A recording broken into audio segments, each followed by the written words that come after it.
2-minute warning.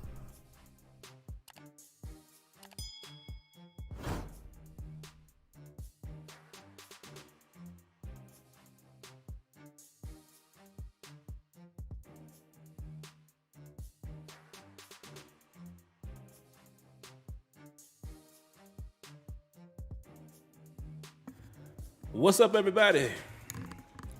Welcome. Let me get the microphone together here. Welcome to the latest episode of the Steeler Report, the pregame show, whatever you want to call it. This is episode 3, and this is for week 4. Week 4, correct? No, week 3. Excuse me, week 3. What am I talking about? Actually, let me change the title on that. And put week 3. But how's everybody doing, man? You know, we're going to jump in and jump out. You know, I told you guys that's how it's going to be. Pre-game show will be just in and out, and I'm going to stick by that tonight. Told the lovely missus that it wouldn't be too long tonight. You know, I already give up my Tuesday night and, you know, the post-game. You know, I got to at least, you know, keep it short on Saturday nights, and I'm sure that the ladies in the chat understand that as well, and they would demand that, and whoever has a spouse or a significant other, y'all would understand that, right? So let me put week 3 here on the title, and we'll get it crack-a-lockin'. All right, I think we got that updated there. Hold on, let me make sure. Yep. But how's everybody doing, guys? Some interesting stuff that we'll be talking about here tonight. So let me just make sure everything is rolling. It looks like it is. I told you guys, apologize that I couldn't get the link out sooner. But for whatever reason, YouTube acts funny sometimes, man. And it doesn't always allow me to schedule what they call an event early. That's normally how I do it. That's how you guys are able to chat with each other way before the show starts. But the last couple of weeks, I've tried to do that, and for whatever reason, when I hit start stream, it doesn't connect.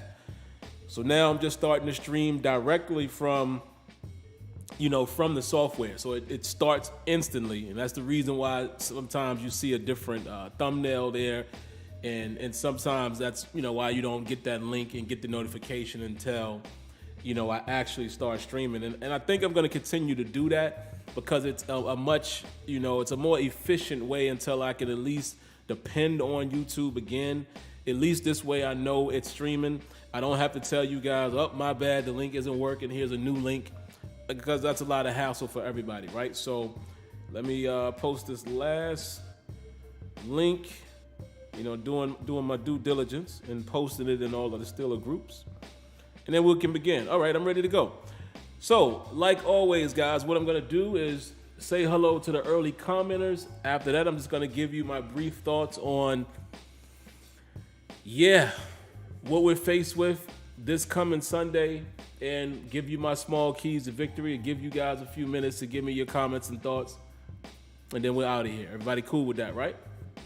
All right, and one thing I didn't check, and I'm assuming I'm okay because nobody's saying that the sound is off, so I'm assuming I'm okay. You guys can hear me. So, first and foremost, what's up to Jared Devil? Hello, the real Missy. Hello, Miss Lady. How you doing this evening? Hope you are well. Victory Asher. Mr. Winningham, how you doing tonight, sir? Vista Light. Luke is in the building. Few late nights. Rajan. Mike Stacks is in the building. Let me see. Lance and Shield. Rail Facts. Hello, Miss Sade. How you doing this evening? I hope you are well. Nice to see you. This game has me nervous, yeah. I know. Good brother Kenyon in the building. Kenyon, man, keeping me updated on that Clemson upset, excuse me. Wow, I wish I could have saw that game, man, you know, but I was out all day today. And finally back home. Who else is in here really quick before I get into it? Hello, Miss Lanisha. How you doing this evening, Miss Lady? Hope you're doing well. And that's it. Let's get to rolling. So first and foremost, let's take a look at this injury report, shall we? So, right now, folks, as of Friday, Pittsburgh Steelers injury list reads as follows, and then I'll tell you what their status is. Ben Roethlisberger, Deontay Johnson, Joe Hayden, Marcus Allen, Justin Lane, Devin Bush, Alex Highsmith, Carlos Davis, Eric Ebron, and TJ Watt. Now, as far as their statuses, let's just look at Friday.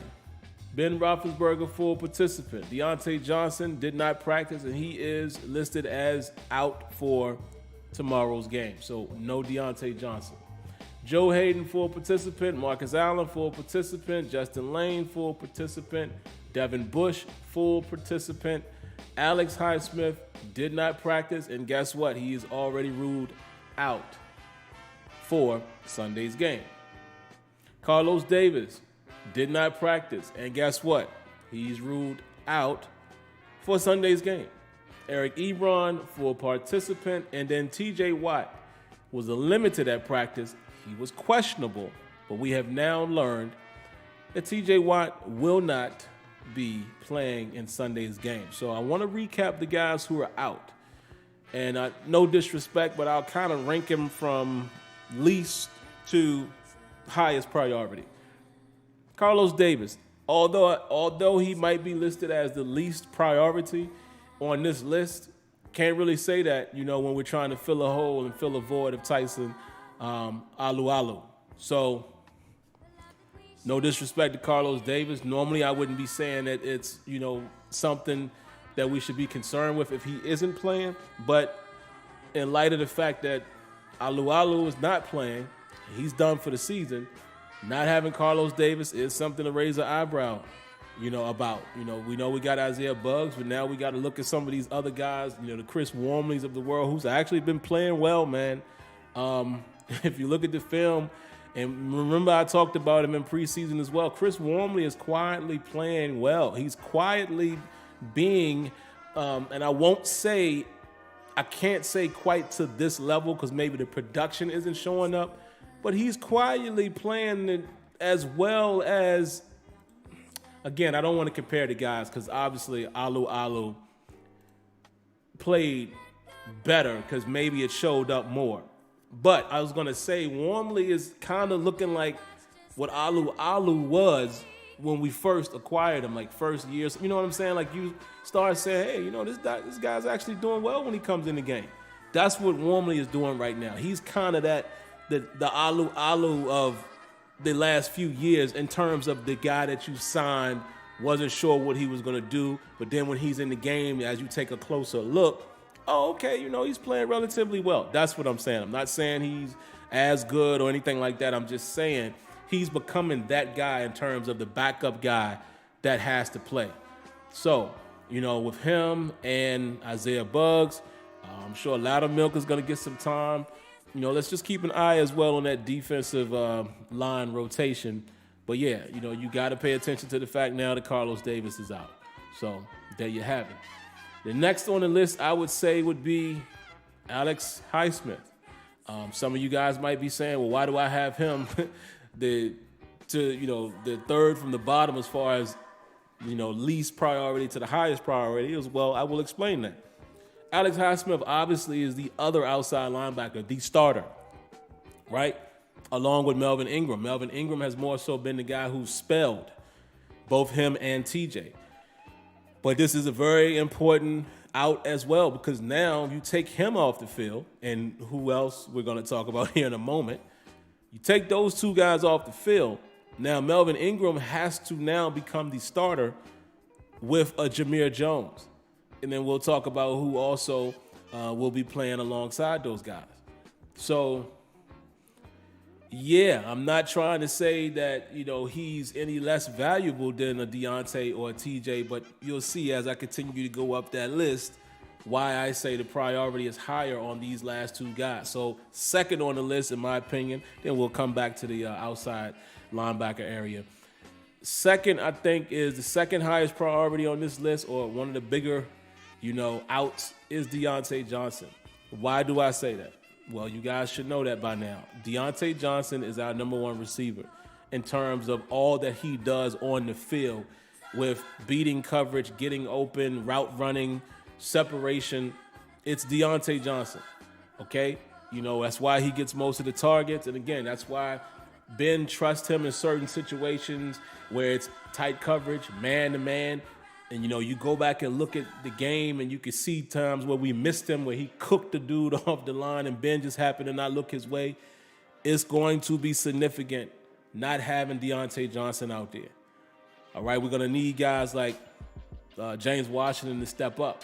And the reason why I say that, and, not saying I don't have confidence in James Washington. I do. I think he's a solid receiver, and I think James Washington has made tremendous big plays for us when his, number was called. But the reason why I say he has to step up is because, again, if the defense wants to just key on Claypool to not give anything over the top or take that away, or, if they want to kind of peek at Juju, then there you have it. So we're going to need another guy to force the defense to not be able to pay attention to one guy, if you will. Well, all three of those dudes can be effective and be just as much of a threat where you're not willing to really, key on one guy or, keep coverage over the top for a guy, because then this other guy could get you too. Because, James Washington has been a deep threat, even though his speed isn't that as much as a Claypool or somebody like that. He has been a big play guy down the field for us. So we're going to need him to step up. And, and I'm confident that he will. But that's a key person that's out of the lineup. And then, of course, the number one guy is T.J. Watt. Not only because he's T.J. Watt, but also because he's T.J. Watt along with his partner in crime and Alex Highsmith. So count them, folks. That's 2 starting pass rushers that will not be in this game. That is major. Like I said, let alone just TJ himself. The dude has already showed why he needed to get paid. Even this season, he's already forced 2 fumbles. Already in 2 games and got sacks already. So not having his talent out there, along with the partner in crime who's grooming, and in his grooming, he's able to be spelled by a guy like Melvin Ingram. Without having those 2 guys, again, we're down to Melvin Ingram having to start, which I'm cool with that talent-wise, but I'm just saying I much prefer having that 3-man rotation. So now you got Melvin Ingram, Jameer Jones, and now we saw who was activated today is the kid Derek Tuska. I don't know how you pronounce it. It's like Tuszka. I don't know much about him. Again, shout outs to guys like Steelers Depot who do a lot of draft profiles and stuff on these guys. And I know they talked about him. He's one of those guys that could be like a slept on guy and has some talent, flashes here and there. I don't know much about him, but I'm just saying, no disrespect to him. You go from T.J. Watt, Alex Highsmith, and Melvin Ingram to Melvin Ingram, Jameer Jones, and Derek Tuszka. Tough situation. And again, we all like Jameer Jones, right? We liked what he did in preseason, but we really liked him behind the top 3. We were campaigning for him to be the 4th guy. Is he ready? And he's going to get an opportunity here to, show his value. So I'm rooting for the kid. But, yeah, I'm concerned in the fact that, boy, our pass rush, man, we're going to have to see what it is. Again, Melvin Ingram, I'm confident he can be what he's been. But, again, he can't do that the whole game. What happens when we have to spell him? What happened when it's a time when it's Jameer Jones and the Tuszka kid? Wow. And I was joking with Kenyon earlier. It doesn't look like it's happened, but I was like, yo, is it about to be taco time on Sunday? Let me not forget to mention that. Yes, the Steelers signed Taco Charlton. Taco Charlton has been signed by the Pittsburgh Steelers. It was done earlier in the week. I think it happened after Terrible Towel. That's why I didn't talk about it on Tuesday. But, yeah, how crazy is that? And if you guys have been following the Steelers, and, if you really follow the Steelers, you watch the draft and all that, you should know the connection with T.J. Watt and Taco Charlton, who was taken by the Cowboys. And it's funny to see how those guys' careers have transpired and who has done what so far. Taco, bouncing around the league while T.J. is now looked at as the best defensive player potentially and the highest defensive, guy, whatever you want to call it. Crazy how those parallels, not so much of a parallel, but you know what I'm saying, that their careers have run parallel, but the trajectory has not. But yes, that guy is on our team. So I thought maybe we would see Taco be activated, but I completely forgot about Tuska. Completely forgot. So, clearly I guess you would go with that guy because he's been here longer. But it's interesting. It is interesting. Wow, come on, Slim Easy. He said Jones is a bum. What Jones you talking about, Jameer? Or... yeah, but again, I don't know. Like I said, I let guys have their opinions. I just happened to peek over and I saw that. But yeah, that's what we're dealing with, guys. And as far as keys to victory, I'll do this really quick. Number one priority for us will have to be the run game on both sides of the ball. Let's not forget, Ben Roethlisberger has a pectoral injury.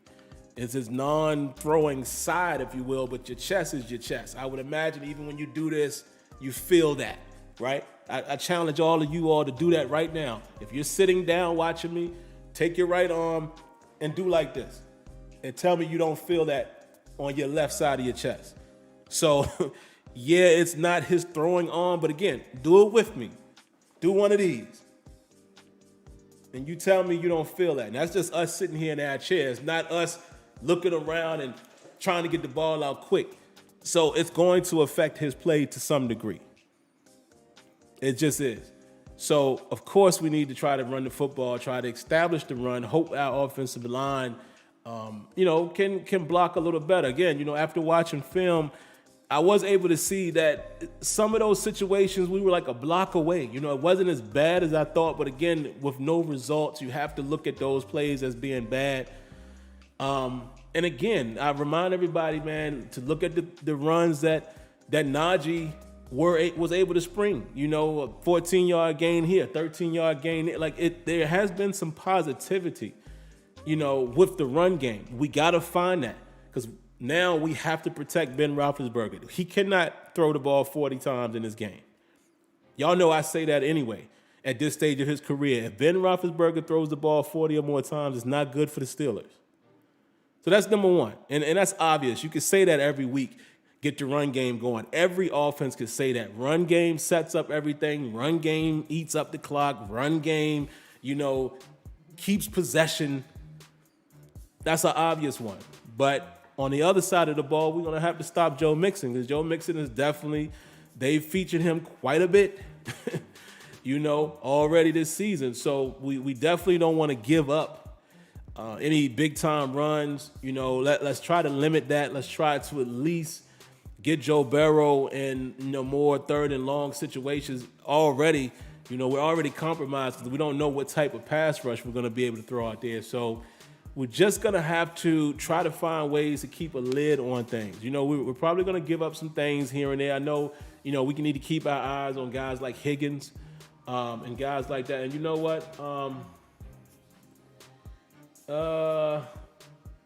Okay, I thought I missed something. All right, let's keep it moving. Higgins, and I think Hilton, and there's one other guy that was kind of questionable. You would expect Hilton is going to find a way to play. Come on, he's playing against his old team. And we're going to have to look out for that. If we decide to keep Najee in to block on those scenarios, you need to be paying attention. Let's make sure, you're paying attention to Mike Hilton. Because even like Ben said in his press conference on Wednesday, if you take care of the front, you still have to worry about a guy like Mike doing what he did for us to us. So it is going to be interesting, man, to see how we game plan around Mike Hilton. That's going to be very interesting and pivotal because, again, the goal in this game is we cannot get Ben Roethlisberger hit. He cannot take as many hits as he took last week. I think it was 12 hits, something like that. It can't happen. It cannot happen. And that's why I say Matt Canada, Clem, Adrian Clem, everybody who has something to do with running the football, we got to run this football. We're going to have to protect Ben Roethlisberger, but then again, on the flip side, on the defensive side, we're going to have to stop them from running the football and at least try to get them down in distance, which kind of helps your pass rush. Like a 3rd and 8, 3rd and 9 is better than a 3rd and 4. You know what I mean? Even if it doesn't get home, if you play tight coverage on the back, maybe they have to chuck it down short, and then you tackle the catch. So, again, like I said, man, it's pretty obvious. Okay, somebody said Higgins is out. Okay. So Higgins is out. But still going to have to keep our eyes on guys like Jamar Chase, of course. He's found his hands, which I don't believe there was ever a problem with that. I think he was just having some preseason jitters or whatever. Burrow has already hit him a couple times for deep balls. I'm sure they watched the film of last week. I'm sure they watched how we played the Raiders and how we kind of honored a guy and paid so much attention to him, and how we allowed a speed guy like a Ruggs able to run right past us and things of that nature. So we just going to have to find a way to keep a lid on things. You're going to give up some plays. Hey, you may give up a couple touchdowns. I mean, it's the NFL. It's not likely that you shut guys out. But I do think the defense gets a spark on the back end, with Hayden being back out there, with Bush being back out there, with Schobert together. So at least that gives us another game plan, if you will. It's just a little more concerning with the pass rush and how guys are going to play. Maybe they go out there and have a game. Maybe Jameer Jones goes out there and surprises you, or the Tuska kid, or whoever. Maybe we have some scenarios where we we're keeping Cam Hayward out there and moving him outside, which you wouldn't do that. Maybe in a dime situation where you have 3 down linemen, but in that case you still would want Cam to be in the middle. So kind of what I just said, you probably wouldn't see that, but you could get creative some kind of way. I don't know. We're just gonna have to find a way to generate pressure as best we can without our leading guy and our next in line who is being groomed, who has been getting tons of pressure, just hasn't quite got the sacks yet, and Alex Highsmith, and then having the beast, to spell you in a Melvin Ingram. This dynamic is just going to be totally different now. So that's all I got, man. I told you guys it'd be simple, short, and sweet. Wait. There's an Amber Alert out for Mike. Oh, you said out for Mike Hilton. I thought you said Mike Hilton was out. But yeah, like I said, I'm sure Hilton will try to find a way to play in the game. Let's keep our eyes on that. Hopefully it won't be that much of a factor because we're running the football. We're going to have to run the football, man. I mean, for multiple reasons. We got to find a way to establish it. It is week 3, okay? The first 2 weeks of the season, we haven't been so successful. You're going to have to establish this run game, not only because it helps your offense, obvious, but Ben Roethlisberger, we're going to have to protect him in this game. Again, did y'all do this? Did y'all replicate that? You feel that in your left side of your chest. So whether it's his throwing side or not, it doesn't matter. And if we can stop the football, not saying that Joe Burrow couldn't pass the ball, all across the yard. I'm just saying I feel better about putting him in that situation, and I feel better about our back end being able to keep a lid on it than if they're able to run the football on us. So that would be my keys to victory, man. And it's not going to be an easy one. I don't think it's going to be an easy one. This is, the Bengals got talent over there. And like I said, with us not being able to, if we're unable to get any real pressure, if Joe Burrow got time, then he's going to do some things, He's capable. But we'll see. We shall see, man. I'm not going to make any vast predictions. I will say this. I don't feel threatened by the Bengals. I don't feel like we can't beat them. Nothing about what they're doing currently scares me. So this is one of those games that I think if the Steelers do what they have to do, they can win. Y'all know a lot of times I come in here and I say, man, I don't know about I don't have those feelings at all about this game, especially this early in the season. Even if they are looking better, I don't see them looking so much better to where I'm afraid to play them. You know what I'm saying? Like, I think we should be able to win the game if we take care of business. But if we don't stop the run, if we can't run, if Ben has to pass 40 plus times, we don't win that in that situation. That's just how I feel. So that's it. That's all I got, man. So like I said, let me come over here and read a few comments and then I'll be out of here. And I did see something floating around out there. I don't know, if it's speculation or not, but I did hear that clip on Twitter where Ike Taylor said something about Stephon Tuitt just finishing up a season-ending injury. That's what he said. Now, did he misspeak? I don't know. Did he mean to say season-ending? I don't know. Did the cat slip out the bag? Maybe it did. I'm sure he's connected to guys in the league or just in the team. And if that is the case, let's just assume that rumor is true. Then, that is definitely bad news. I hate to hear that if that's true, but I'm not going to speculate on anything until there's actual facts out there in regards to that. But like I said, if Ike said it, maybe that happened. Real Fact says, Sim, goal is to get to the bye week before we play Cleveland at midseason healthy and find some identity on offense. Not saying I don't care about wins or losses right now, but those two issues need to be fixed. Couldn't agree with you more, man. Absolutely agree with that. We definitely got to find some balance and, get ourselves to the bye without too much damage already happening. Mr. Winningham says we need to use the fullback. When is it going to happen? I hopefully we see it tomorrow, man. I mean, again, I know he's a great special teamer and all of that, but you come out and say you're going to use him more and we haven't seen it yet. Like, come on, man. Like, come on. Let us see it. Let us see it happen and it don't work. And then maybe us fans can say, oh, okay, well, maybe that's why. Never mind. But at this point, we all are saying that. Use him. But this is not unique. It's not a unique situation that we saw the same thing happen with Rosie Nix when they just didn't use him as much as I thought they would. Slim EZ says, man, I'm sleeping on the Bengals. Don't sleep on anybody, man. Don't sleep on anybody. Again, it's week 3. The Bengals have won a game. We've won a game. So as far as I'm concerned, the Bengals could very well win this game. We don't know what either one of us are at this point. So it's just how I would take that. 007 says the same thing. And yeah, it's just like I said earlier.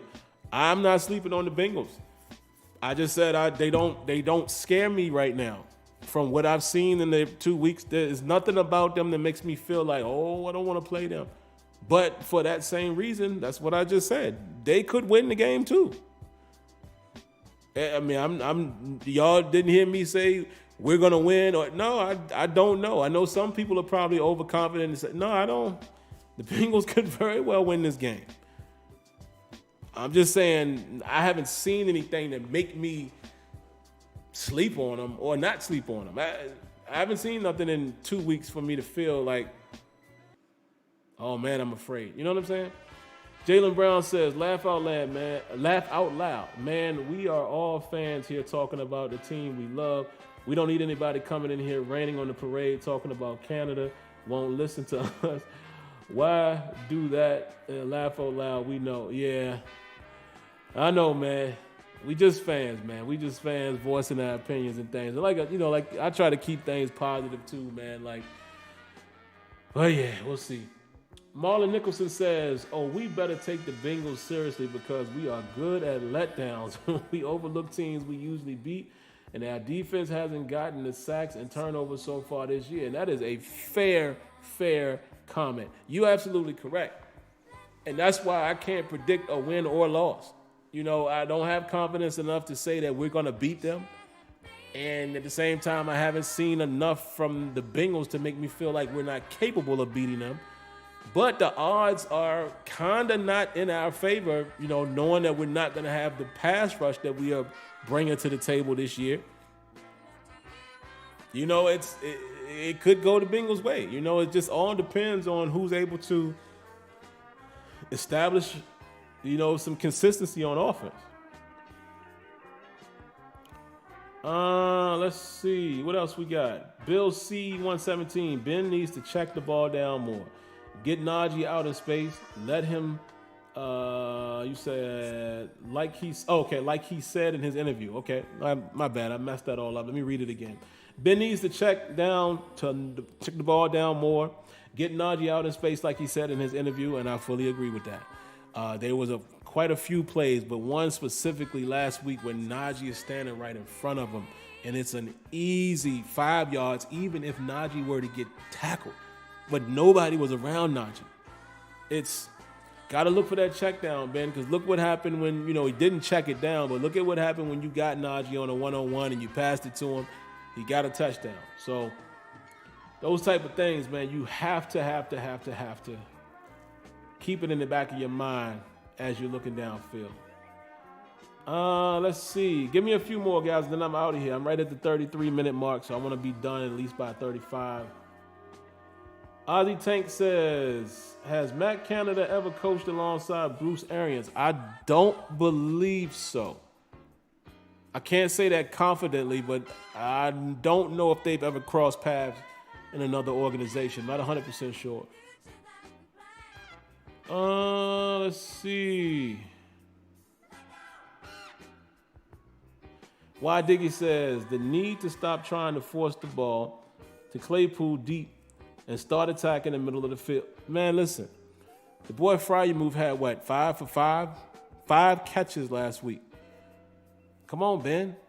And again, sometimes the defense dictates where you go with the ball, but it was a lot of, I just see single coverage, I'm going to take a shot last week. It was a lot of that.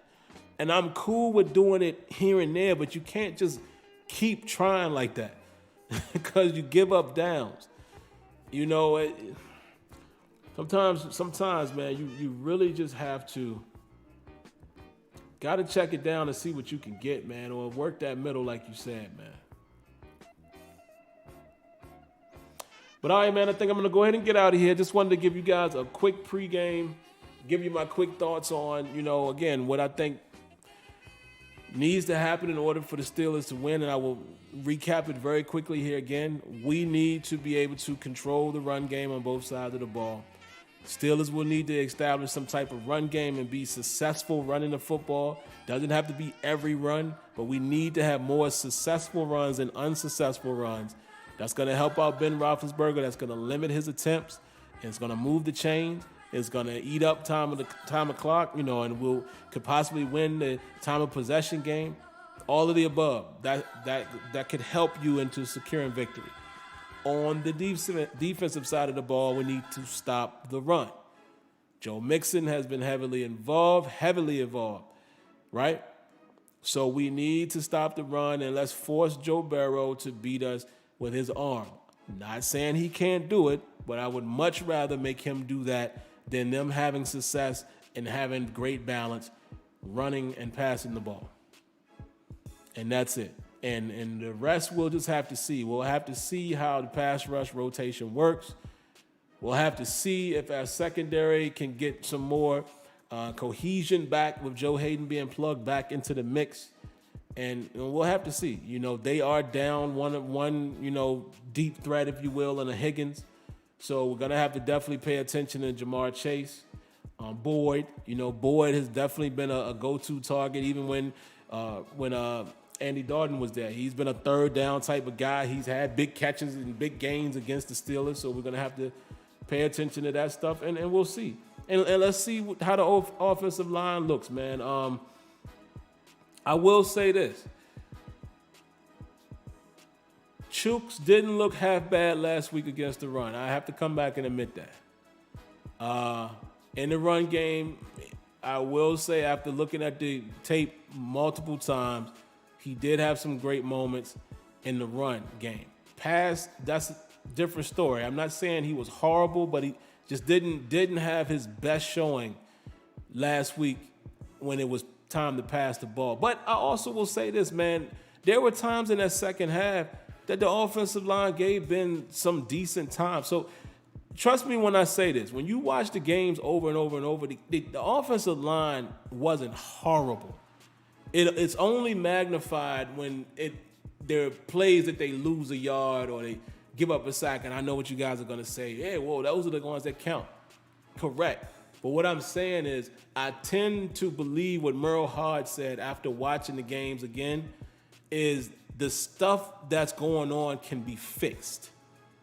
I do believe that as well. Some of it is technique. Some of it is communication, because you can see where at times dudes are confused and they're trying to pass it to the next guy. So I'm not seeing a lack of talent across the board. Like I said, Chooks might not be completely the best, in his pass protection, but he wasn't as bad as I thought after watching the game, in the run game. But, pass protection is a different situation.